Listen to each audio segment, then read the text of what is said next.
Alguém está me dizendo, fala da Bispa Isa Reis. Eu não conheço ela. O que aconteceu com ela?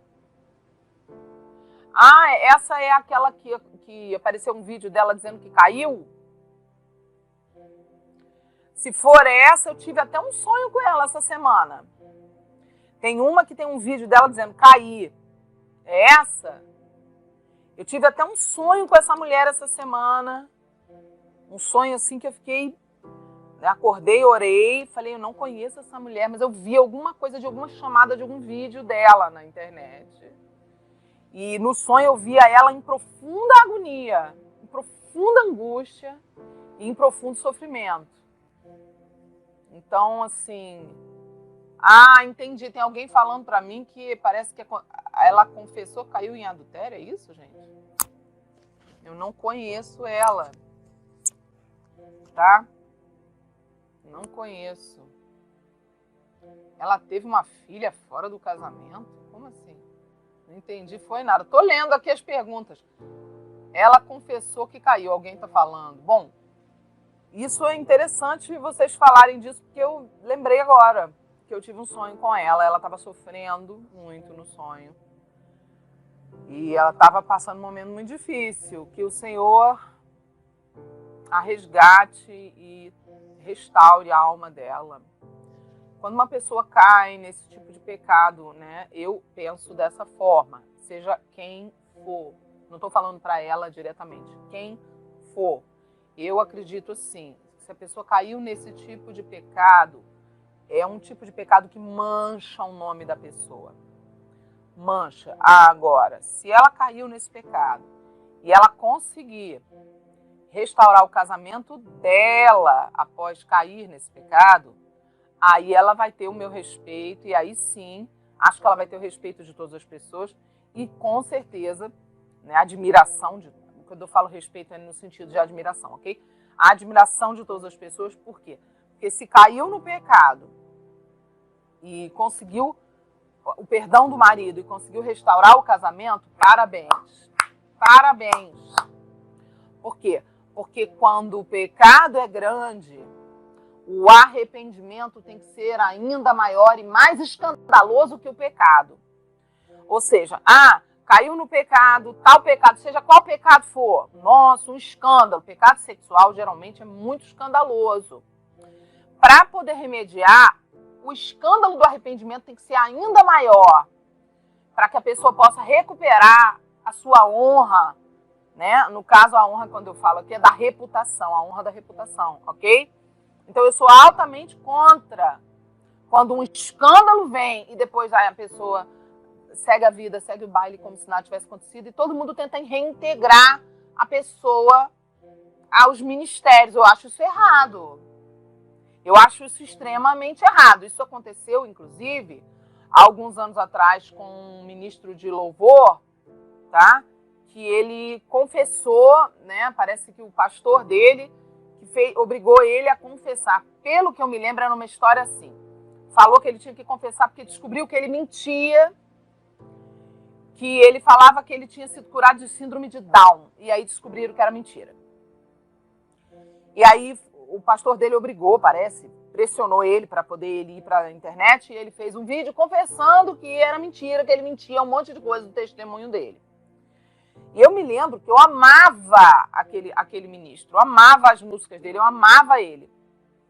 E foi um escândalo no Brasil inteiro, foi um escândalo. Teve gente que se desviou, que até hoje nunca voltou para Jesus. Por quê? Porque a pessoa ficou tão decepcionada, que a pessoa falou, então é mentira? Pô, então não tem tratamento, entendeu? As pessoas, um escândalo desse tamanho, né, tem que afastar a pessoa do altar, dos ministérios, e a pessoa tem que procurar um outro trabalho. Não pode continuar trabalhando na obra de Deus, no altar. Quer trabalhar na obra de Deus? Vai lavar o banheiro da igreja, né? Vai fazer a obra missionária lá nos ribeirinhos, que não tem holofote nenhum lá, né? Vai trabalhar na obra de Deus em áreas que você não esteja nos holofotes, tá? Captou? É o meu conceito de honrar o nome do Senhor, de não envergonhar o nome do Senhor, tá? Mas só que um ano depois que o cara tinha saído do altar, O que aconteceu? Eu fiquei sabendo que um pastor lá perto da cidade dele reintegrou ele ao altar, deu uma direção para ele gravar um disco, um álbum, né? Que ele era cantor gospel. E eu fui perguntar, né? Porque eu pergunto tudo, gente. Eu me meto na vida de todo mundo. Olha, o ímpio, o incrédulo, o gentil, eles são assim, o povo do mundo. Ah, se mete com a tua vida, é assim. Crente é o contrário, crente é um se mete na vida do outro para ajudar o outro a melhorar. É assim que crente é. Crente não é igual ao povo do mundo, tá? A gente não é igual ao povo do mundo. A gente se mete mesmo um na vida do outro. É assim, tá? E aí, eu me lembro que eu fui ligando para todo mundo, porque eu estava sabendo que estava nessa situação. Não vou falar o nome da pessoa, óbvio que eu não vou expor, né? Mas muita gente sabe. Aí, de quem que eu estou falando? Já tem alguns anos, graças a Deus, que já passou essa situação desse escândalo. Aí eu fiquei sabendo, né? Mas como assim esse pastor? Aí disse que o pastor reintegrou ele ao ministério, tá? E fez ele gravar um disco. Um ano depois, e parece que as mentiras que ele contava já tinha 10 anos. Aí eu pergunto para vocês, 10 anos mentindo. 10 anos mentindo. 10 anos mentindo. No altar de Deus. Tá? 10 anos. Quer dizer, isso revela que a pessoa ou tem um problema psiquiátrico, tem que tratar com o médico, não é só a oração. Ou a pessoa tem um problema sério de caráter, tem que tratar com terapia e com oração, com aconselhamento, com acompanhamento pastoral. É um negócio muito grave, tá? Aí o cara pega, olha bem, o cara pega e o cara é reintegrado para os altares das igrejas. E aí? Eu fui contra. Eu me levantei para falar, não concordo, acho errado, acho que 1 ano de tratamento não é o suficiente para uma pessoa ser transformada nesse nível de caráter, entendeu? Porque são 10 anos da pessoa mentindo. Ué, eu não concordo com isso, entendeu? E eu penso que é por esse motivo que nós temos tantas podridões, entendeu? Tantas podridões, porque as pessoas... Me lembro que alguém falou para mim, mandaram ele gravar um disco porque eles estavam passando necessidade financeira. Ué, peraí, não tem outra profissão, não?